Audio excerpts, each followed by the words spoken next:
Ini kita masih melakukan kebaktian secara daring, ya. Sebagian mengikuti mungkin dari Zoom ini, ada sebagian tadi saya lihat disiarkan melalui Facebook, ya. Kondisi Waisak tahun ini kembali kita lewati dengan suasana pandemi, ya. Banyak wihara belum melakukan aktivitas penuh, ya, tapi tidak mengurangi kita untuk memasuki bulan Mei ini dengan penuh sukacita, ya, memperingati Waisak, menyambut kelahiran Buddha di dunia ini, sekaligus menyambut kelahiran Buddha di dalam diri kita. Ya.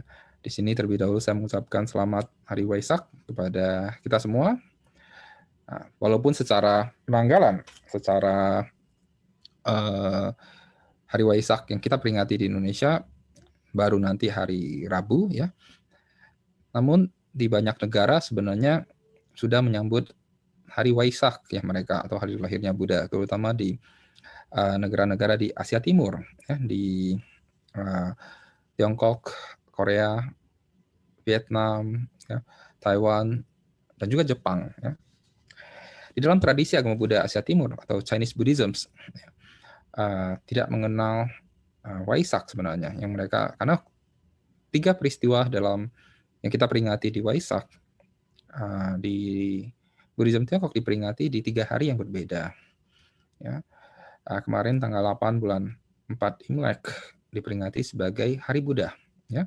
Ya, ini berdekatan dengan sebagai Waisaknya, ya, Buddhism, Chinese Buddhism sebagai Hari Buddha, hari kelahiran Buddha. Ya, kemudian Hari Parinibbana, Buddha mencapai pencerahan sempurna diperingati nanti di bulan 12 tanggal 8 Imlek, dan Buddha memasuki Parinibbana diperingati di tanggal 15 dan bulan 2 Imlek. Ya. Hari Buddha ya di negara-negara Asia Timur diperingati dengan suatu upacara simbolik mencurahkan air, ya, air wangi, air dupa, air bunga, air kembang, atau di beberapa negara adalah air herbal ke lupang bayi Siddhartha. Ya. Rasanya Wihara Buddha Masuka juga pernah mengadakan, ya. Dan saya nggak tahu pandemi ini kemarin diadakan secara bagaimana, ya. Di beberapa wihara mungkin dilakukan dengan siaran secara langsung, bahkan di portal dari Fukongsan mereka dan beberapa wihara yang lain, ya, mereka menyiapkan bagaimana kita bisa melakukan Ivo, ya, mencurahkan air wangi ke Pratima Buddha secara online, ya, dibikin animasinya, ya, dan dituntun bagaimana kita melakukan Ivo atau pencerahan air wangi ke lupang bayi Buddha Siddhartha dengan secara daring. Ya, simbolisasi ini adalah simbolisasi dari peringatan kelahiran Buddha, di mana dikatakan tidak bayi Buddha atau bayi Siddhartha ketika lahir, Dewa Naga, Dewa Catur Maharajika yang mencurahkan tirta amerta untuk membersihkan tubuh beliau. Ya, kemudian beliau berjalan 7 langkah, ya, dan menyatakan, akulah yang tertinggi di dunia ini, akulah yang akan menjadi, inilah kelahiranku yang terakhir. Ya, Tinsang, Tianxia, Huiwu, Tuzun. Ya, kata-kata ini menjadi pernyataan kebenaran, ya, dari kelahiran terakhir dari Bodhisattva Siddhartha. Dan simbolisasi ini sebenarnya memiliki makna yang jauh lebih mendalam. Ya, simbolisasi peringatan Waisak, ya, dengan mencurahkan air wangi di hadapan lupang bayi Siddhartha, ya, adalah bagaimana kita juga harus, ya, membersihkan batin kita, malah menghadirkan bayi Buddha di dalam diri kita. Ya. Oleh karena itu malam ini saya memberikan tema menghadirkan Buddha di dalam diri kita. Ya. Nah, bagaimana dalam semangat Waisak ini, semangat lahirnya manusia Buddha Siddhartha Gautama, ya, ke muka bumi ini menggenapi tekad beliau 4 Asenkya Mahakalpa yang lalu di hadapan Buddha di Bankara, di mana beliau berlatih. Setelah itu beliau berlatih selama 4 Asenkya Mahakalpa menggenapi paramita, ya, dan tekad beliau hingga kelahiran terakhir sebagai Siddhartha. Beliau menyempurnakan tekad ini, ya, merealisasi kebudayaan yang sempurna, melihat hukum semesta bekerja sedemikian adanya, Kemudian oleh belas kasih beliau kepada semua makhluk, beliau ajarkan, ya, beliau ajarkan metode, beliau ajarkan dharma ini, ya, kepada manusia. Bukan hanya manusia, yang dikatakan para dewa juga beliau ajarkan, tapi terutama manusia. Ya. Karena Buddha merealisasi dan mengajarkan dharma terutama kepada manusia. Nah, bagaimana kebenaran yang telah beliau lihat, beliau menuntun. Ya. Beliau menuntun manusia untuk juga melihat, menyadari kebenaran yang telah beliau realisasi. Ya. Oleh karena itu, muncullah ajaran-ajaran, keterampilan yang beliau berikan, ya, yang kemudian dilanjutkan oleh siswa-siswa beliau. Siswa-siswa beliau yang telah matang di awal, ya, seperti 5 pertapa dan 60 biku pertama, beliau tidak perlu mengajarkan bagaimana cara bermeditasi, bagaimana menjalankan sila yang baik, karena mereka semua telah siap. Hanya 1-2 bait ajaran yang beliau berikan, para siswa langsung merealisasi pencerahan. Ada yang langsung merealisasi arahat, ada yang secara bertahap merealisasi mulai dari Sotapanna. Bahkan Sariputra misalnya. Yang ada Sariputra sebelum bertemu dengan Buddha, hanya bertemu dengan salah satu dari Pancawagya Bhikkhu, yaitu yang Arya Asaji. Ya. Dan yang Arya Asaji hanya menyampaikan kepada beliau, ya, yang diajarkan oleh guru saya adalah, ya, jika ada ini, maka hadirlah itu. Jika tidak ada ini, maka tidak adalah itu. Tentang suatu teori yang sangat awal tentang hukum sebab akibat yang saling bergantungan. Ya, pada saat itu Buddha belum menjelaskan secara detail hukum sebab akibat yang saling bergantungan ini dalam 12 nidana misalnya. Ya. Nah, 12 mata rantai, ya, paticca samuppada yang kita kenal. Ya, hanya mengatakan hanya karena ada ini, maka lahirlah itu. Jika lenyapnya ini, maka lenyapnya itu. Ya, hukum sebab akibat yang saling bergantungan dengan teori yang sangat simpel, Sariputra merealisasi Sotapanna. Ya. Nah, ini menunjukkan bahwa siswa-siswa awal itu sudah sangat siap. Ya. Namun seiring dengan banyaknya siswa-siswa yang mulai belajar dari Buddha, Buddha mulai mengajarkan. Ya. Buddha juga belajar dari murid-muridnya. Buddha mulai mengajarkan cara yang lebih detail, ya, mulai menetapkan sila, mulai mengajarkan cara bermeditasi, dan seterusnya. Ya. Dan kemudian diwariskan oleh para murid-muridnya, para guru-guru spiritual dari zaman ke zaman, sehingga kita menemukan ajaran Buddha yang sangat kaya saat ini. Kaya dengan metode, kaya dengan berbagai cara, yang tujuannya adalah mengajak kita untuk menyadari kebudayaan yang ada dalam diri kita. Di dalam Saddharma Pundarika Sutra, Buddha mengatakan setiap makhluk memiliki kualitas, ya, kualitas untuk merealisasi kebudayaan, kualitas untuk merealisasi nirwana. Ya. Nah, bagaimana kita hendaknya mengembangkan kualitas ini? Nah, semangat dari Waisak adalah sebagaimana semangat kita, ya, belajar dari Buddha, menjadikan Buddha sebagai teladan kita.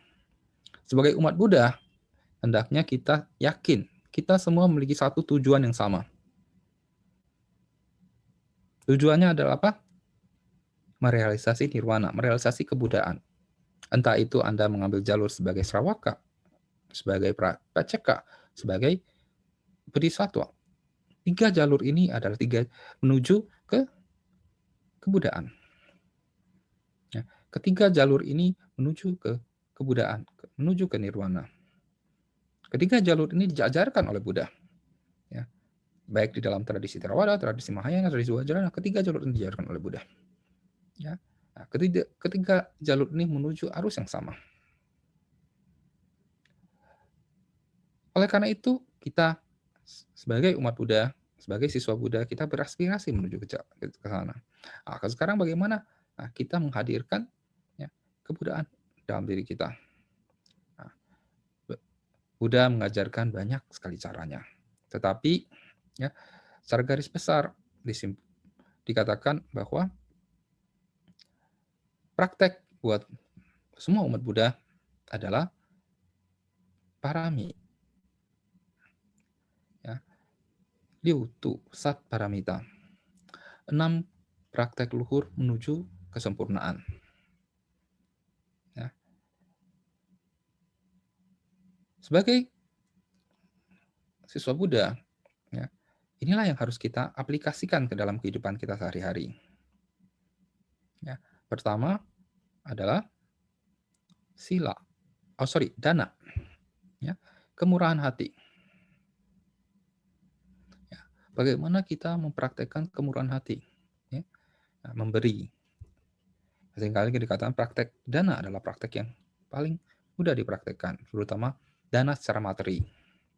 Ya, melatih kita mengikis kekikiran. Ya. Dana juga melatih kita untuk melepas. Selain dana secara materi, bagaimana kita juga melepas konsepsi, persepsi kita. Ya. Kemudian praktek kedua adalah sila, moralitas. Tadi di kebaktian hari ini Anda mengulang 5 latihan moralitas. 5 latihan moralitas ini hendaknya terus kita ulang setiap hari. Kita evaluasi setiap hari. Pertama, menghindari pembunuhan, yaitu mengembangkan cinta kasih. Tidak menyakiti makhluk lain, termasuk makhluk yang satu ini, diri kita sendiri. Ya, jangan menyakiti diri Anda sendiri juga. Ya, mengasihi kehidupan. Kedua, berlatih tidak mencuri, tidak mengambil yang bukan milik kita. Ya, nah, di sini kita berlatih bersyukur dengan apa yang kita miliki. Orang yang mencuri, ya, kebanyakan karena tidak bersyukur dengan yang mereka miliki. Ingin jalan pintas. Ya, banyak koruptor bukan miskin, ya, mereka suka cukup, tetapi tidak puas dengan apa yang mereka miliki. Ya. Aspek yang lain adalah kemalasan, ya, karena tidak mau berusaha. Oleh karena itu, sebagai umat Buddha, kita harus memiliki mata pencarian yang baik, mata pencarian yang layak, mata pencarian yang baik. Ya. Nah, kemudian lebih lanjut lagi, kita melatih kemurahan hati.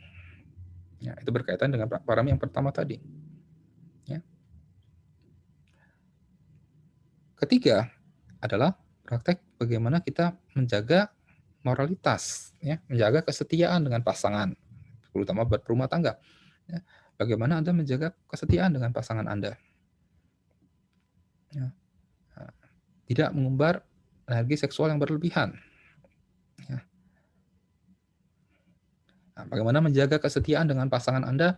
Nah, tentu ada Anda ya harus terus ya bagaimana mengikat pertalian kasih di antara Anda dengan pasangan Anda supaya tetap tumbuh, ya. Terus ada terus penyegaran, ya, penyegaran kasih sayang. Ya. Nah, bagaimana kasih sayang yang ditanamkan dapat terus tumbuh segar, ya, seperti pohon yang tumbuh besar, berbunga dan berbuah. Ya. Nah, tidak semakin lama semakin bosan ya dengan pasangan Anda. Ya. Nah, bosan pengen cari yang baru. Nah, ini yang sering terjadi kan? Ya. Kenapa? Karena Anda tidak tahu ya bagaimana cara untuk menjegarkan suatu hubungan. Bagaimana menutrisi hubungan itu dengan bahasa kasih, ya, dengan perhatian. Nah, ini harus kita praktekkan.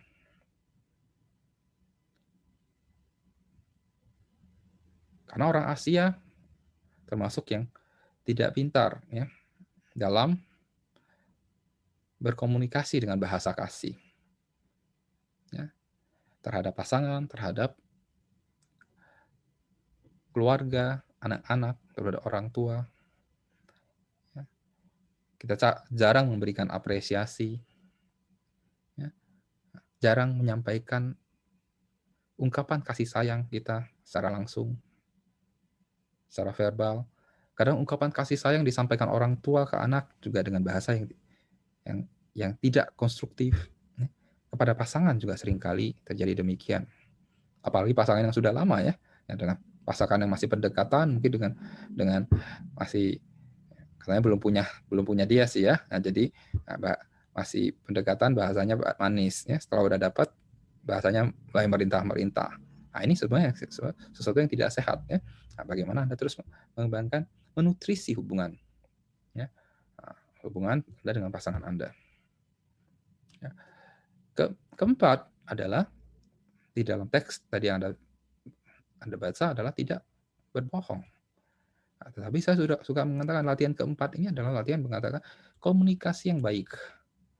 Ya, bagaimana kita belajar untuk berkomunikasi yang baik. Ya, kebenaran belum terlalu harus diucapkan. Jika kebenaran itu bisa, ya, dikatakanlah merusak suatu hubungan. Kebenaran itu bisa mengakibatkan perpecahan. Ya. Nah, bagaimana dengan skillful berbicara, menyampaikan pendapat kita. Ya.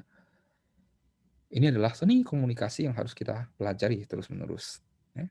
Nah, seni berkomunikasi, berkomunikasi dengan bahasa yang penuh kasih, dengan bahasa yang menutrisi, ya, bahasa yang menyegarkan.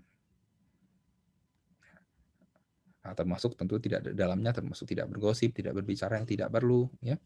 Nah, kelima adalah dalam teks sebenarnya adalah lebih ke tidak meminum minuman yang difermentasi atau alkohol yang menyebabkan mabuk, hilangnya kesadaran. Ya. Tapi lebih jauh lagi, sila ini memiliki makna kita jangan memasukkan racun ke dalam tubuh dan pikiran kita. Ya. Racun ini bisa yang dapat menyebabkan hilangnya kesadaran. Racun ini bisa berupa tadi minuman beralkohol, bisa berupa narkoba. Racun ini juga bisa berupa sifat-sifat yang tidak baik. Sesuatu yang baik jika berlebihan juga bisa menjadi racun.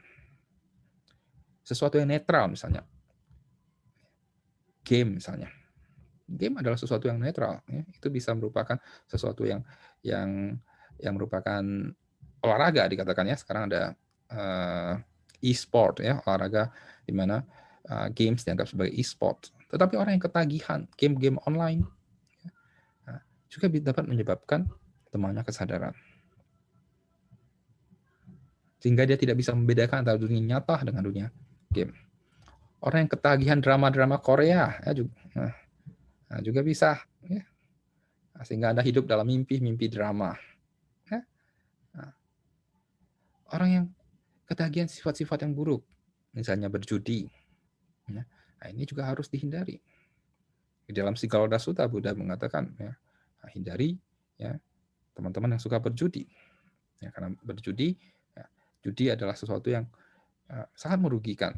Ya, itu sudah ada bahkan pada masa Buddha. Ya. Di dalam Mahabharata misalnya, Pandawa harus kehilangan negaranya karena berjudi, ya, dengan Sengkuni. Nah, jelas ya, bahwa berjudi juga sudah ada dalam kebudayaan orang India dari dulu, dan dalam kebudayaan orang Tionghoa apalagi. Ya. Nah, oleh karena itu, ya, banyak keluarga yang sudah bisa dilihat, banyak keluarga yang berantakan karena ketagihan judi, ya.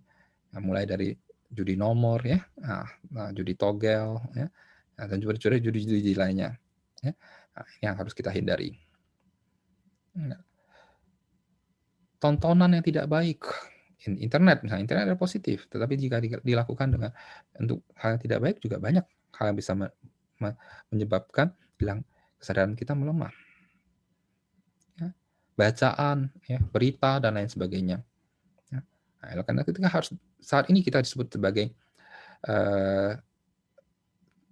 masa kebanjiran informasi. Ya. Semua orang bisa menjadi wartawan, ya, lewat media sosial dan lain sebagainya. Nah, oleh karena itu kita harus bisa memfilter, ya, sehingga kita juga tidak terjebak ya, oleh informasi-informasi yang salah, ikut menyebarkan informasi yang salah. Bahkan kita secara tidak sadar, ya, kita tercuci otak, ya, oleh informasi-informasi itu. Ya. Nah, di sini kalau ada orang marketing, ya, iklan juga termasuk salah satu cara untuk mencuci otak Anda, otak kita, ya. Nah, sehingga suatu brand image yang ketika Anda mengatakan satu produk, ya, brand yang muncul di dalam otak kita itu apa? Ya.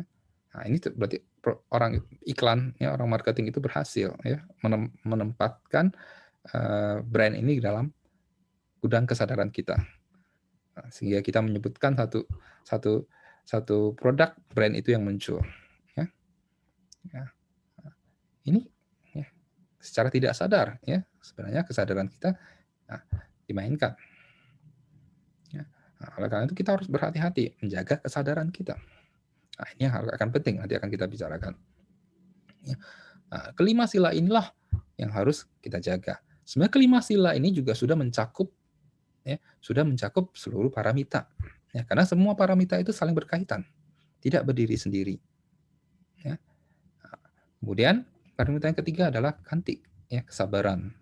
Keempat adalah wirya, ya, semangat, ya, cincin, ya, ketekunan. Ya. Kesabaran dan ketekunan ini adalah suatu aspek yang harus kita terus praktekkan. Oleh karena itu bahkan Buddha di dalam Oda Patimokkha mengatakan kesabaran adalah praktek tertinggi. Ya. Seringkali kita tidak sabar dan tidak konsisten untuk terus-menerus menjaga latihan kita. Karena kita merasa sulit. Karena kita terbawa oleh energi kebiasaan kita, yang malas-malasan. Ingin sesuatu yang instan. Ya. Kalau perlu tidak bersusah-susah, saya tinggal minta saja sudah dikabulkan oleh yang kuasa. Ya. Nah, oleh karena itu banyak yang pengen yang simple, pindah. Ya. Nah, kepindahan ini sebenarnya adalah menutupi mata kita, ya, tidak mau melihat kebenaran. Ya. Tidak mau melihat kebenaran. Apakah itu benar-benar dapat menolong Anda? Ya, itu hanya satu fata morgana yang Anda merasa bahwa ini ada sesuatu yang bisa menolong Anda. Karena Buddha menganggap kebenaran yang diajarkan oleh Buddha adalah bersifat universal. Ya. Jika Anda tidak mau berusaha, Anda ingin seperti itu, ya silakan. Ya, tetapi bukan berarti itu adalah suatu kebenaran. Ya. Nah, kebenaran ini adalah yang harus kita realisasi, kita praktekkan. Ya. Memang sulit, tetapi harus terus continue kita jaga. Ya. Oleh karena itu latihan kita butuh 3 perlindungan secara komplit. Ya. Kita perlu menghadirkan komunitas, ya, sangga, di mana dapat melindungi kita. Ya, komunitas berumah tangga juga demikian. Ya, dalam komunitas sangga ini ada komunitas berumah tangga, juga ada komunitas monastik. Ya. Seringkali kita kalau bicara sangga, kita hanya berbicara komunitas monastik. Kita lupa bahwa di dalam sangga yang dibentuk oleh Buddha juga terdapat komunitas upasaka-upasika, komunitas awam. Ya, sehingga komunitas awam juga harus saling mendukung, ya, latihan. Nah, kemudian paramita yang kelima adalah dhyana parami, ya, atau meditasi, konsentrasi. Dan keenam adalah prajna atau kebijaksanaan. Ya. Prajna ini sangat penting. Kita bagi menjadi 2 level. Prajna yang merupakan kebijaksanaan yang pada tahap awal berupa pengetahuan. Ya. Pengetahuan di mana kita mau belajar, ya, meminjam kebijaksanaan dari Buddha. Mau belajar Dharma. Ya. Sehingga kita memiliki kebijaksanaan pinjaman yang kemudian kita latih, ya, untuk menghasilkan kebijaksanaan prajna yang hakiki lewat latihan, lewat praktek. Ya. Nah, keenam ini adalah suatu latihan yang merupakan suatu kesatuan. Nah, sehingga kita mampu menghadirkan kualitas-kualitas Buddha di dalam diri kita. Ya. Yang Arya Acarya Buddha Dasa, ya, mengatakan bahwa jika kita sadar penuh, pada saat itu kita menjadi Buddha paruh waktu, part-time Buddha. Kita bisa menjadi part-time Buddha. Ya. Nah, jika tubuh, ucapan, dan pikiran kita pada saat sadar penuh, terkoneksi dengan kebenaran, pada saat itu kita dapat dikatakan sebagai seorang Buddha part-time. Detik itu Anda jadi Buddha. Kemudian detik berikutnya, ketika ada orang di samping Anda berisik, lalu Anda timbul rasa tidak suka, ya, detik berikutnya itu juga Anda jatuh ke alam asyura. Ya. Nah, karena kebencian muncul dalam diri Anda. Ini orang lagi kebaktian sembahyang di sebelah main HP, ya, malah sekikian. Nah, tadi Anda sudah sangat sadu, ya, baca parita, ya, tetapi orang di samping Anda, ya, ngobrol, ya. Kita terpengaruh karena kita sangat gampang terpengaruh, kan. Nah, pada saat itu tadi yang cara Anda sedang budang saranang gacami, pada saat itu Anda tubuh, ucapan, dan pikiran Anda sedang baca parita, Anda terkoneksi dengan Buddha. Nah, tapi detik berikutnya ketika mau demang, sarangan, Anda dengar suara orang ya berisik, timbul rasa tidak suka. Ini udah dipelihara, masih berat. Nah, udah, Anda pada saat itu Anda langsung dari alam Buddha Anda jatuh ke Asura mungkin ya, karena Anda timbul kemarahan. Nah, demikian, kita sering naik turun. Maka itu dalam Awatamsaka Sutra, perguruan Awatamsaka membagi alam jadi 10 alam. 10 alam ini, 10 datu ini sebenarnya adalah lebih ke pikiran. Aku mengelompokkan pikiran kita dari sama Buddha hingga ke paling bawah niraya. 10 alam ini pikiran kita sering naik turun di antara itu. Kita sering berada di alam surga, di alam manusia, atau seringkali berada di alam-alam menderita. Nah, jika pikiran Anda sering menderita, Anda sering galau, ya berarti Anda hati-hati ya. Anda sering berada di alam menderita. Ya. Koneksi Anda dekat dengan alam menderita. Ya. Itu sudah mencerminkan kelahiran Anda yang akan datang. Nah, jika koneksi kita dengan alam-alam bahagia, ya, sering-sering batin kita berada di dalam kondisi alam bahagia, ya, hidup selaras dengan dharma, hidup selaras dengan sila. Ya, yakin, ya, itulah kualitas yang Anda akan dapatkan nanti. Ya, karena tentu buat sebagian rumah tangga kan tekadnya mati masuk surga ya. Nah, hidup kaya raya mati masuk surga. Nah, itu nggak salah. Nah, itu sesuatu yang tapi kita harus berusaha ya. Nah, dan bagaimana kita terus menghadirkan Buddha dalam diri kita. Yakin, yang mati pasti masuk surga. Ya. Tidak sulit untuk masuk surga dalam agama Buddha. Ya. Dan surganya banyak. Anda tinggal pilih mau ke surga yang mana. Ya. Nah, di dalam semesta ini setidaknya ada Kama Sugati surga ada 6. Ya. Anda rajin meditasi masih ada 20-an surga Brahma yang Anda bisa pilih. Nah, di luar semesta ini masih ada jutaan, triliunan surga yang lain yang bisa Anda pilih. Ya. Nah, dalam konteks semesta Buddhis, ya, bukan cuma 31, tapi jutaan alam kehidupan yang lain yang bisa Anda pilih. Ya, tempat manusia, tempat makhluk dapat terlahir. Ya. Nah, jadi Anda jangan meninggalkan triliunan surga ini ke surga yang satu yang dijanjikan. Buddha menjanjikan ada triliunan surga buat Anda. Ya. Anda baca sendiri ya di dalam berbagai kitab suci ditulis. Nah, jadi kita harus berusaha bagaimana menghadirkan kualitas-kualitas kebudayaan itu tadi. Ya, sehingga kita sering-sering terkoneksi dengan Buddha. Bhadrama Thikrathan mengatakan one Buddha is not enough. Satu Buddha untuk dunia ini tidak cukup. Kita harus bisa menghadirkan lebih banyak Buddha lagi. Karena semua di antara Anda semua adalah calon Buddha. Kita semua adalah calon Buddha. Ya. Bagaimana kita harus membangkitkan kualitas kebudayaan di dalam diri kita sehingga kita sering-sering jadi Buddha. Ya. Nah, sering-sering jadi Buddha, ya, hingga nanti kita lebih cepat ya merealisasi kebudayaan. Ya. Jangan nanti kucing di rumah Anda sudah jadi Buddha, Anda belum jadi Buddha. Ya. Kan karena semua makhluk memiliki kualitas kebudayaan. Jadi kucing atau anjing yang Anda piara di rumah ini bisa jadi juga memiliki kualitas kebudayaan. Nah, sering mendengarkan Anda ikut kebaktian online ya, sering mendengarkan parita yang Anda ucapkan. Ya, dia sudah tertanam. Ya, kehidupan berikutnya kalau dia berlatih dengan lebih cepat, Anda ketinggalan mungkin nanti ya. Ya, nanti dia jadi Buddha, Anda jadi kucing di sampingnya. Ya. Nah, jadi ini harus kita terus latih. Ya. Nah, jadi semangat dari Waisak bagaimana kita menghadirkan ya kualitas-kualitas kebudayaan di dalam diri kita, ya seperti gata yang kita lafalkan ketika mencurahkan air bunga ke Rupang Pangeran Siddhartha. Gata itu berbunyi, 我今甘木诸如来，尽自庄严功德海，五浊众生离尘垢，同证如来净法身. Saya mencurahkan tirta suci ini di hadapan tubuh Tathagata, mengakumulasi kumpulan kesucian, kebijaksanaan, keagungan, jasa, dan kebajikan. Semoga semua makhluk di masa kemerosotan ini dapat terbebas dari kekotoran batin, bersama-sama merealisasi dharmakaya yang suci dari Tathagata. Ya.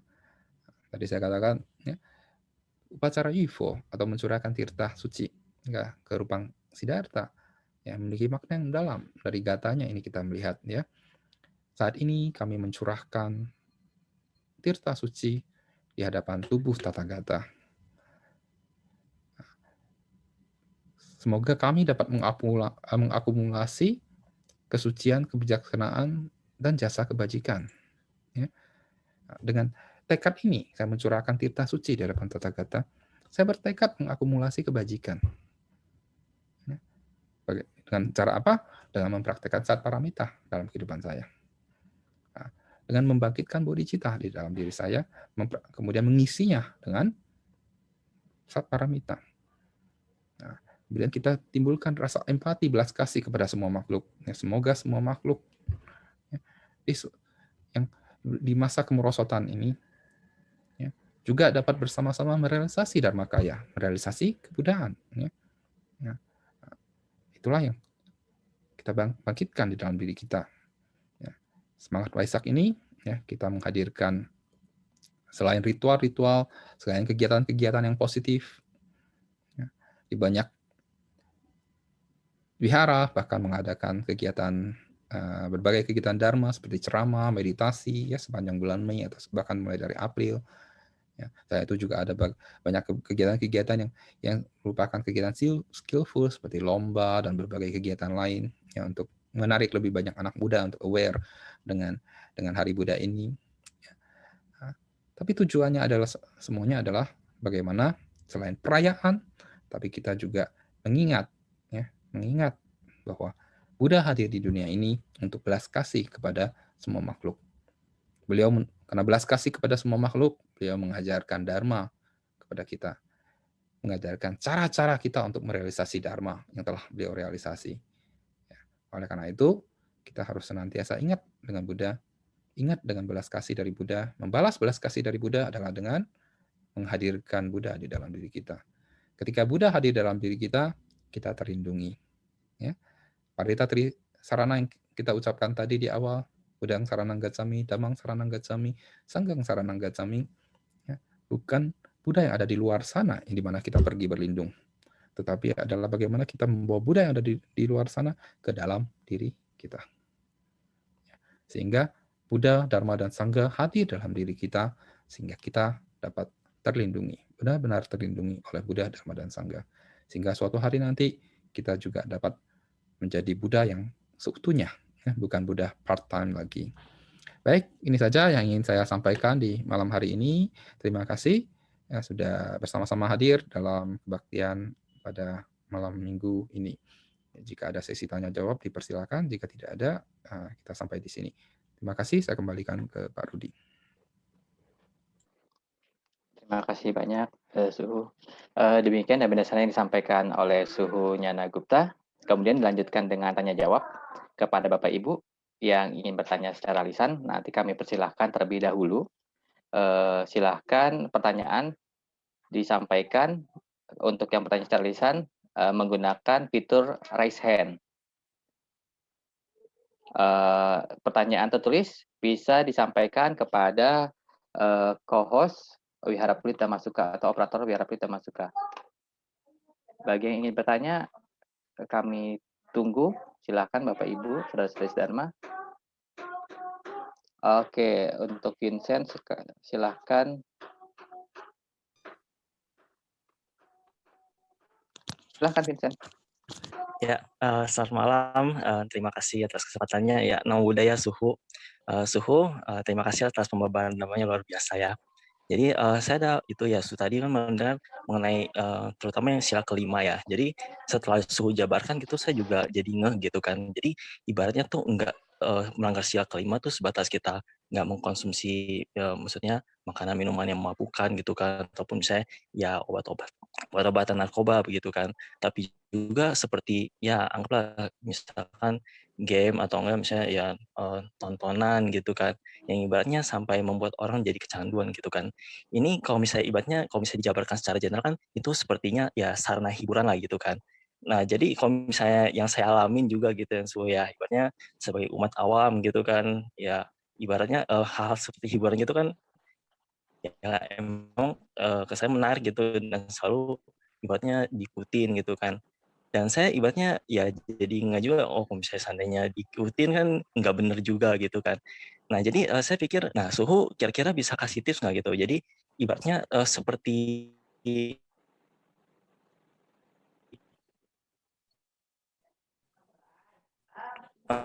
kalau bisa kan seperti kehidupan kebiknya, anggap gini, hiburan itu kan seperti dopamin ya untuk kita gitu kan. Sesuatu yang ibaratnya menimbulkan rasa kegembiraan gitu, piti lah gitu kan, kegiuran gitu kan. Nah jadi Su bisa sharing nggak kira-kira dalam misalnya dalam kehidupan kebikuan gitu kan, sesuatu yang kegiatan apa yang bisa menimbulkan kegiuran PT gitu kan, tetapi dalam hal positif gitu, mau positif kan, apa sih yang Suhu lakukan gitu kan, bener-bener ya rahasianya gitu kan dalam kebikuan dari umat awam misalnya yang baru pertama kali masuk ke dunia kebikuan, yang kayak misalnya Suhu alamin tuh apa yang sampai membuat Suhu misalnya dari kehidupan duniawi gitu kan, akhirnya bisa benar-benar terlepas dan juga menemukan sesuatu yang menimbulkan kegiuran baru, Su. Jadi, bisa nggak ibaratnya Su kasih tips gitu kan, pertama ya untuk, langkah-langkah untuk efektif ya menguranginya dan, lebih baik diisi kegiatan apa yang ibaratnya tuh berarti kita, mainkan kehidupan awam tapi seru juga gitu, bukan seru sebenarnya, positif gitu. Jadi ibaratnya membawa budaya dalam kehidupan kita gitu kan. Jadi benar-benar meskipun jadi umat awam, nggak masuk ke dunia kebikuan, tapi itu kan bisa menjalani kehidupan yang dijalani oleh biku juga gitu. Jadi ibaratnya umat awam ini yang benar-benar menjalani kehidupan yang sesuai dhamma gitu kan. Jadi meskipun nggak masuk kebikuan, tapi untuk merealisasi nibbana itu juga peluangnya besar gitu. Ya kira-kira itu saya sih Su. Ya terima kasih Su. Sotya tuh nama budaya.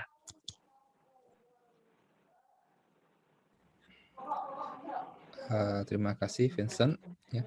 Tapi pertama sekali yang saya ingin luruskan adalah jangan membagi bahwa dikotomi bahwa sebagai umat bawam sulit praktek dharma hanya untuk biku. Ya, nah, ini adalah sesuatu hal yang harus kita pandangan yang harus kita perbaiki dulu. Ya, nah, karena masing-masing memiliki proporsi praktek yang berbeda. Ya, nah, praktek untuk monastik, untuk biku, jangan Anda bawa ke dalam kehidupan rumah tangga.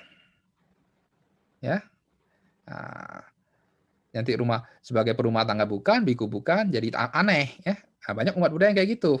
Ya, tidak mau jadi biku, tapi pengen praktek seperti biku. Ya, nah, ini praktek yang aneh. Ya. Nah, bukan seperti itu. Kalau Anda ingin praktek seperti monastik, ya jadi monastik, jadi biku. Kalau Anda tidak bisa menjadi monastik, Anda praktek sebagai perumah tangga yang baik. Ya. Nah, perumah tangga juga memiliki praktek-praktek yang baik. Perumah tangga juga banyak yang memiliki kualitas-kualitas yang baik. Ya. Di masa Buddha seperti ada Anatta Bindika, Wisaka, dan lain-lain. Ya, mereka juga orang-orang suci. Ya. Juga termasuk Arya Sangga. Karena mereka telah merealisasi kesucian. Ya.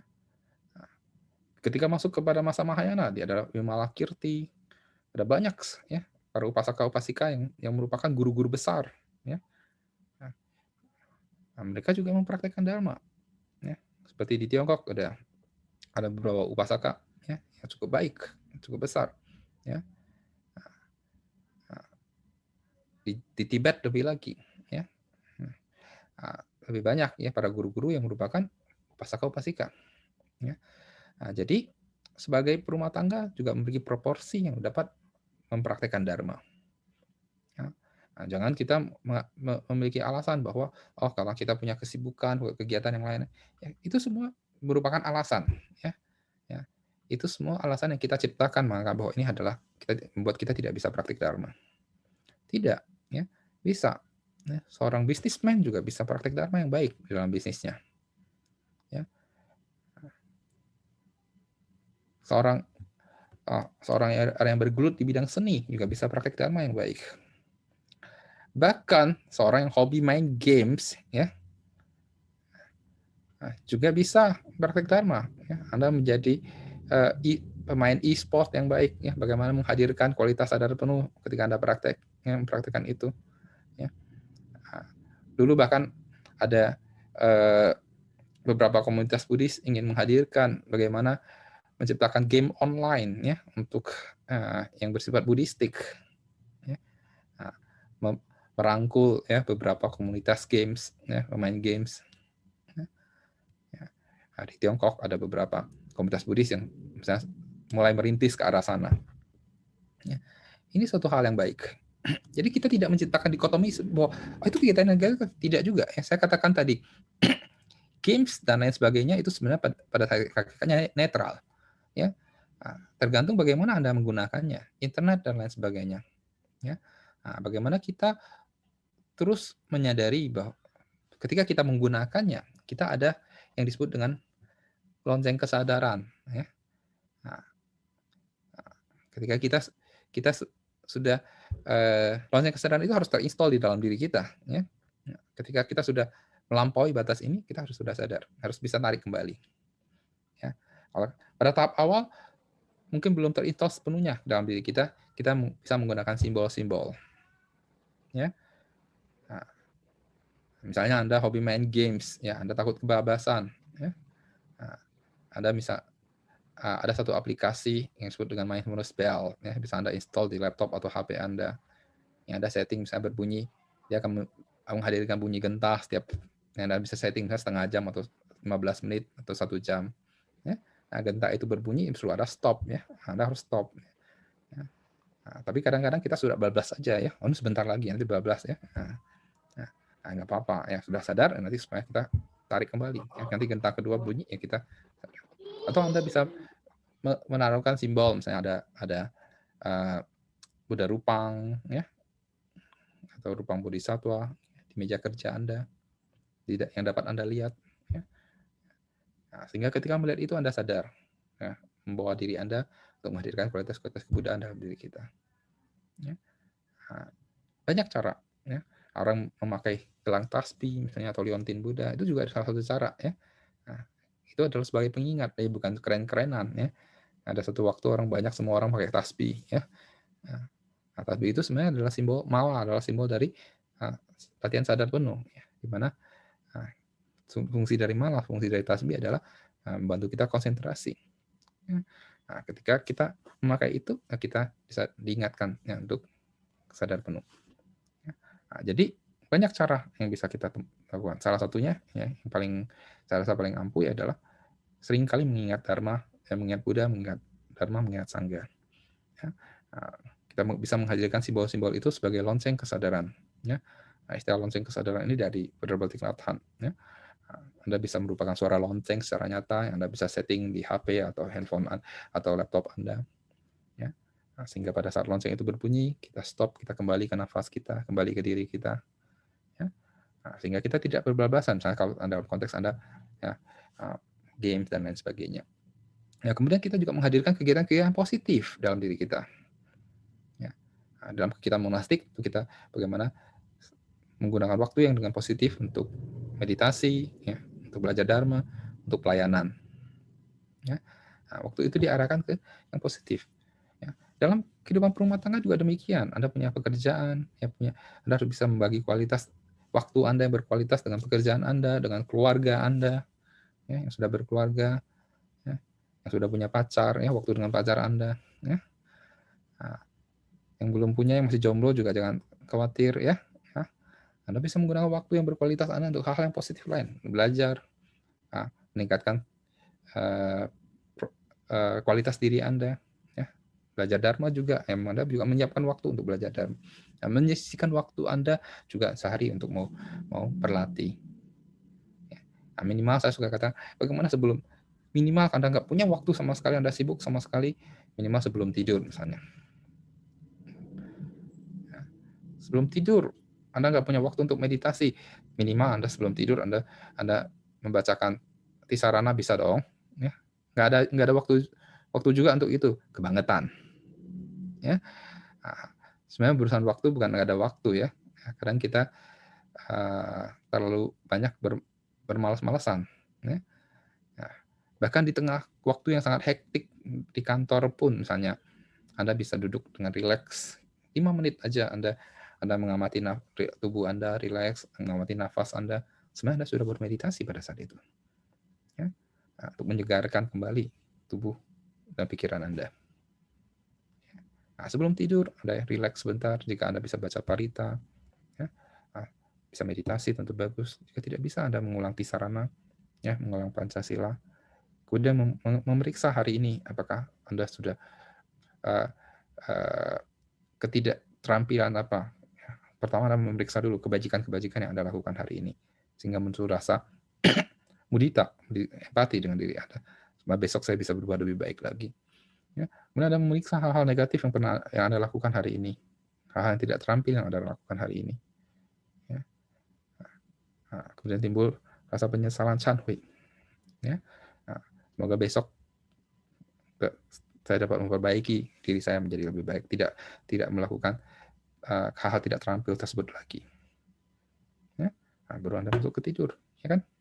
Nah, besok bangun pagi, kalau bisa punya waktu meditasi bagus. Kalau tidak punya waktu untuk meditasi dan baca parita, minimal pada saat bangun pagi Anda tersenyum, ya. Dan bangkitkan dalam diri Anda, bersyukur bahwa saya diberikan 24 jam baru untuk dihidupi dengan penuh makna. Ya. Artinya simpel sekali kan? Ya. Nah, terus bagaimana dalam kehidupan kita sehari-hari? Sebenarnya kita juga sering, ya. Nah, itu tadi ada mindfulness bell yang dalam diri kita, baik yang sudah terinstall otomatis dalam diri kita, jika belum, lewat simbol-simbol yang bisa kita hadirkan, ya, sehingga sepanjang hari kita dapat terus mengingat Buddha. Ya. Nah, dengan cara seperti itu. Ya. Jadi jangan membagikan dikotomi bahwa sebagai berumah tangga tidak bisa berlatih. Ya. Ada kapasitas latihan yang harus dilihat. Ya. Ya. Seberapa jauh Anda mau berlatih, ya, seberapa jauh Anda mau mendedikasikan waktu Anda misalnya untuk belajar Dharma. Jika memang belum bisa, ya sudah, tidak usah paksakan. Ya. Nah, jika Anda mau full time untuk mendedikasikan waktu Anda sebagai rumah tangga untuk belajar Dharma, juga banyak orang yang bisa seperti itu. Jika belum, ya nggak usah dipaksakan. Kita praktekkan sesuai dengan kapasitas yang bisa saya praktekkan hari ini. Nah, tapi jangan tidak sama sekali, ya. Nah, dengan alasan sibuk dan lain sebagainya. Nah, kadang-kadang alasan-alasan itu terlalu dibuat-buat, ya, karena kemalasan kita. Oke, ini jawaban saya untuk Vincent. Terima kasih. Terima kasih, Suhu. Ini ada pertanyaan dari Instagram, Suhu. Dari Angel. Pertanyaannya, selamat malam, Namo Buddhaya. Apakah mimpi merupakan sebuah karma? Jadi pertanyaannya, apakah mimpi adalah sebuah karma, Suhu? Mimpi apakah sebuah karma? Ini saya tidak bisa menjawab karena saya tidak pernah melihat bahwa itu ada referensi mimpi bisa mengenerate karma yang baru atau tidak. Tetapi setidaknya mimpi itu jelas adalah refleksi dari perbuatan-perbuatan kita yang tersimpan di dalam gudang kesadaran kita. Ya, refleksi dari karma kita. Ya. Tapi apakah dari dalam mimpi ini akan mengenerate karma melalui pikiran yang baru? Saya belum pernah membaca referensi itu, sehingga saya tidak bisa mengatakan iya atau tidak. Ya. Tetapi jelas mimpi adalah refleksi dari memori atau gudang kesadaran kita. Nah, gudang kesadaran kita itu datang dari mana? Datang dari aksi-aksi yang kita lakukan, atau karma yang kita perbuat. Ya. Dan karena di dalam mimpi, ya, kesadaran kita lemah, seringkali mimpi kita itu sangat acak kan. Nah, berbagai peristiwa bisa bergabung jadi satu. Ya. Nah, kadang apa yang kita tonton, ya, yang suka drama Korea juga bisa muncul, ya di dalam mimpi. Ya. Yang main games, ya, itu juga bisa muncul, ya, Anda menjadi tokoh di dalam game Anda itu. Ya. Nah, ini karena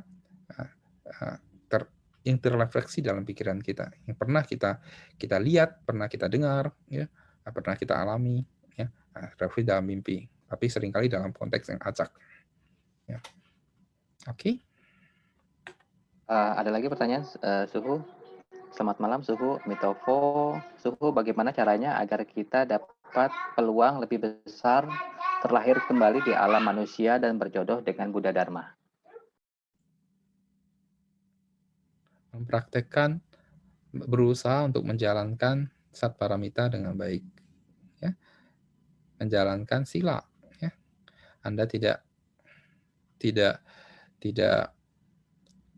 membunuh, ya, minimal Anda tidak membunuh manusia, ya, tidak merugikan orang lain, ya, Anda bisa tidak mengumbar energi seksual Anda tidak pernah melakukan pembohongan yang besar, ya, mengaku-ngaku Anda orang suci misalnya, ya. Anda juga menjaga tubuh, ucapan, dan pikiran Anda selalu dalam kondisi yang positif. Ya. Anda sering mengingat Buddha, mengingat Dharma, mengingat Sangha. Ya. Nah, itu dijamin. Ya. Anda pasti akan terlahir di alam-alam yang baik. Ya. Nah, sekarang kualitas perbuatan kita seberapa baik, sehingga kualitas kelahiran berikutnya juga ditentukan oleh kualitas perbuatan kita ini. Ya. Nah, jadi saya katakan tadi, di dalam perguruan Apitapsaka membagi pikiran kita menjadi 10 state of mind. Ya. Sekarang kita bisa periksa kembali. Sehari-hari kita sering banyak berada di alam rendah atau seringkali berada di alam-alam bahagia. Batin kita seringkali dalam kondisi yang bahagia. Ya. Perbuatan kita seringkali dalam kondisi yang baik, berbuat yang baik. Ucapan kita seringkali berucap yang baik. Yang ini yang lebih banyak, pasti Anda akan terlahir dalam kondisi yang lebih baik. Bagaimana menjaga energi kebiasaan kita menjadi kebiasaan-kebiasaan yang positif. Kebiasaan-kebiasaan yang baik. Sehingga momen sebelum Anda meninggal, kebiasaan ini yang akan dominan. Ya. Nah, di dalam pelajaran hukum karma dikatakan, karma terakhir sebelum kita meninggal, itu akan menentukan, ya, kelahiran berikutnya. Dan karma terakhir ini ditentukan oleh apa? Tentu ditentukan oleh kebiasaan-kebiasaan kita ini. Ya, kebiasaan-kebiasaan kita sehari-hari. Nah, oleh karena itu, jangan, ya, menunggu sudah mau meninggal baru mau nyari Bante baca parita, ya. Mau udah sepuh baru mau belajar dharma, ya. Nah, mulai dari sekarang kita mengakumulasi kebajikan ini, ya. Nah, sering-sering berada dalam kondisi yang baik, ya. Sering-sering menjadi Buddha part-time, ya. Nah, sehingga kondisi inilah yang akan muncul di detik-detik terakhir sebelum kita meninggal. Oke. Oke, Bapak Ibu, apakah ada yang ingin bertanya lagi, baik secara lisan maupun tertulis? Kami tunggu. Karena pertanyaan yang sudah masuk sudah dijawab semua oleh Suhu yang jawabannya luar biasa, Suhu.